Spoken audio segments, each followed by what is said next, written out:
সরকারি হাসপাতালে সদ্যজাত বদল, এমনই অভিযোগ উঠল উত্তর 24 পরগনার বারাসাত মেডিকেল কলেজ হাসপাতালে। আমডাঙ্গার বাসিন্দা সফিকুল শেখের স্ত্রী মঙ্গলবার সন্তানের জন্ম দেন। পরিবারের দাবি, প্রথমে তাদের পুত্র সন্তান দেখানো হয়, সেদিনই ওই সদ্যজাত অসুস্থ হয়ে পড়ে, তাকে কলকাতায় স্থানান্তরিত করতে হয়।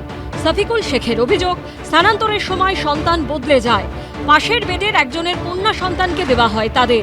বৃহস্পতিবার সেই কন্যা সন্তানের মৃত্যু হয়। সকালে যখন গিয়েছে তখন বলছে বলে আপনার মেয়ে অন্যজনকে দিয়ে দিয়েছি, আপনার মেয়ে যেতে মারা গিয়েছে 10 মিনিট লেট হয়েছে বলে আপনার মেয়ে মারা গিয়েছে। জানতে পারছে যে ওনাদের ছেলে এখানে আছে, আমাদের মেয়ে নিয়ে গেছে। এই ঘটনায় হাসপাতাল কর্তৃপক্ষের ভূমিকা নিয়ে প্রশ্ন তুলে ক্ষোভে ফেটে পড়ে সদ্যজাতর পরিবার। হাসপাতাল কর্তৃপক্ষ অবশ্য জানিয়েছে এই ঘটনায় তদন্ত কমিটি গঠন করা হয়েছে।